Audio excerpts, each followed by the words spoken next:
Alien puppies were about to be barbecued, but the human risked losing a hand to save them.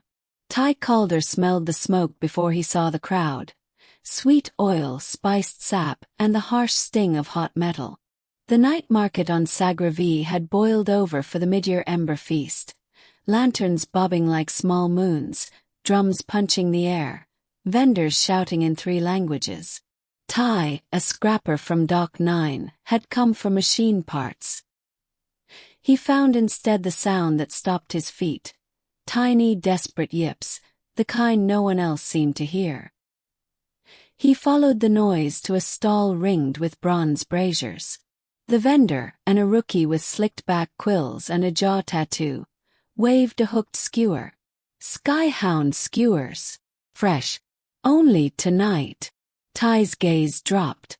A wire crate sat under the counter, a single thermal blanket thrown over it as camouflage.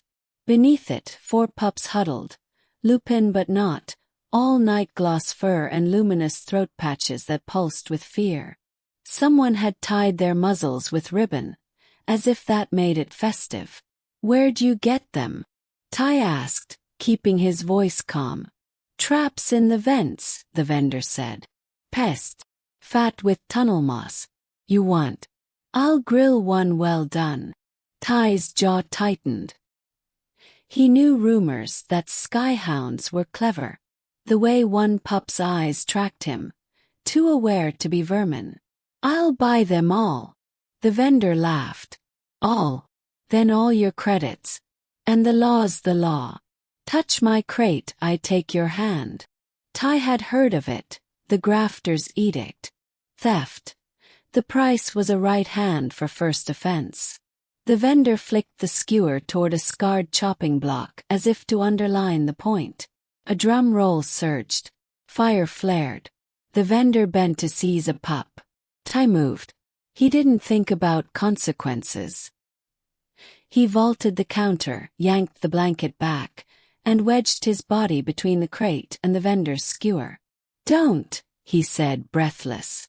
"Don't." The vendor bared his teeth. "You just bought yourself a penalty." The skewer darted. Ty caught it in his palm. Pain, a star-going supernova.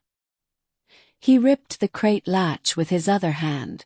The pups exploded out like sparks. One leapt to his chest. Another scrabbled under his jacket. The vendor howled, lunging for Ty's captured hand. A blast whistle shrieked. Enforcer drones pivoted above the market, red mantles unfolding. Faces turned. The crowd surged, hungry for spectacle. "Thief!" someone shouted. "The hand!" "Run," Ty said to nobody, and to the pups pressed against his ribs. And then he did, shoving through a curtain of reeds, vaulting a stack of spice sacks, skidding across oil-slick stone. Drones buzzed after him, their lights painting him guilty. Behind, the vendor roared like a furnace. "Cut him off! He owes a hand." Ty ducked into the alleys behind Dock 9, the smell of salt coolant replacing smoke. He squeezed into a scrapyard, wedged beneath a derelict thruster bell, and finally let himself breathe. The pups shivered against him, for small hearts thudding like fists on a door. "Okay," he whispered, cradling the hand that still burned from the skewer. Blood slicked his palm. "You're safe. For now." The smallest pup nosed his wound. Its throat patch brightened, a pearly glow that shimmered like heat above a road. The pain faded, not gone but dulled as if wrapped in soft cloth. Ty blinked. "You do that." A shadow shifted. "They do more than people know," said a voice. A girl with deep lavender eyes stepped from behind a mound of cable coils. A rookie, maybe 16, wearing a dockworker's vest. She lifted both hands to show she was empty. "I saw you at the market. Name's Selly." "I don't need trouble," Ty said, but the way she watched the pups made him pause. Not hungry, not cruel, curious. Respectful. "They're not skyhounds," Sally said quietly. They're Kiri, tunnel guardians. Old stories say they hum to the stone, warn of the crawlquakes. The ember feast used to bless them. Famine came. People changed the ritual to meet. Ty swallowed. The pups pressed tighter when a drone's distant whir grew louder. Sally glanced up. They'll have the penalty block waiting. What if I return them? Ty said, though the taste of the idea was ash. Return them to be barbecued. Sally shook her head. The crowd won't listen to a human scrapper. But the Kiri might make them listen. How? Sally turned her palms toward the ground. We go back. We let the Kiri sing. That's your plan. Walk into a chopping block.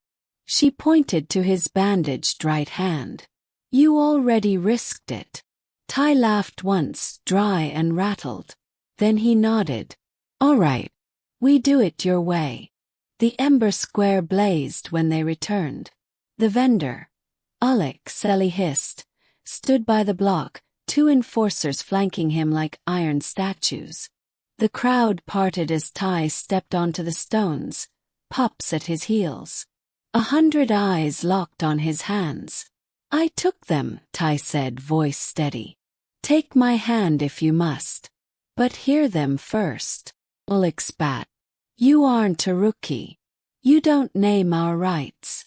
Neither do you, Sally shot back, stepping to Ty's side with a courage that made Ty's throat tighten. You sell fear as food. Let the Kiri speak. Alec laughed to the crowd. Let vermin sing. The law. His words trembled. The ground did too. A tremor, just a breath at first, rippled the lantern shadows. Child gasped. Somewhere metal shrieked against stone. The smallest pup stepped forward. It lifted its muzzle. Its throat patch ignited with soft light as it released a sound like a glass rim singing, and the other three joined it, harmonies unfurling in ribbons. The note threaded through the square and down into the basalt, and the basalt answered, a slow throb, a warning heartbeat. Crawlquake, an elder whispered. South tunnels. The crowd shifted from spectacle to fear. Cracks webbed across a vendor's tile. Beyond the square, a storage gantry shuddered. Ty crouched by the pups. Show us, he urged. They flowed like water, 4 streaks of night, and Ty followed. The crowd followed them because fear makes even stubborn people move. Down narrow aisles, past the vents where Alec's traps gaped empty, out to the freight bay where the basalt skin was thinnest. There the Kiri circled a set of support pylons, singing higher, brighter, until hair lifted on Ty's arms. Brace there! Sally shouted, seizing a rope. Dockhands flew into motion. Ty wrapped his bleeding hand around a winch. Alec, face gray, grabbed another line. Together they tightened cables until the pylons stopped shivering.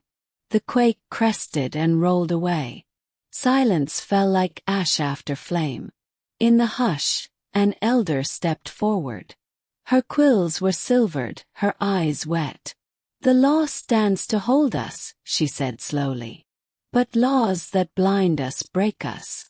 She looked at Ty's bandaged hand. You risked yours to save our young and our roofs. The penalty is remitted. A murmur, then a rising wave of sound. Not jeers now, but something like relief. Alec dropped his eyes. The smallest pup trotted to him and touched his boot. The big vendor flinched, and then, clumsily, he bent and scratched its ear. They called it the Ember Blessing again. Weeks later, the square smelled of spices and sweet sap, but the braziers sizzled with pressed moss cakes wrapped in leaf, not meat. Children lined up to let the Kiri touch their wrists, leaving a faint glow that made them squeal and laugh. A sign above a refurbished stall read, Alec's Griddle, plantly by law and by heart. Ty ran a sanctuary at Dock 9. A welding mask hung like a medal above the gate. Warm Paws Refuge. Selly managed the ledger and the laughs. The pups, no longer pups really, slept in the sunlight stripes on the floor, rising at every far pulse of the earth to sing, to warn, to lead dockhands where a brace needed tightening or a beam needed a brace. On slow nights, Ty sat on the stoop with his right hand bandaged less each day, the scars a map of the choice he'd made. Ships drifted overhead like lanterns. The Kiri dozed against his boots, warm and trusted. "You ever miss the quiet life?" Selly asked once, her head tilted toward the bustle within. Ty smiled at the pup's steady breathing. "I never had one." The market drum sounded, not a summons to fire, but to celebration. Laughter rose. Somewhere, Alec's griddle hissed as he flipped a moss cake, and children shouted for more. Ty leaned back, let the night's glow wash over him, and thought of a moment when a hand had hung in balance over a block. He flexed his fingers. He felt the little life weights pressed against his boots. Some risks, he knew now, don't take your hand. They give it back to you, steadier, truer, something to hold a better world with.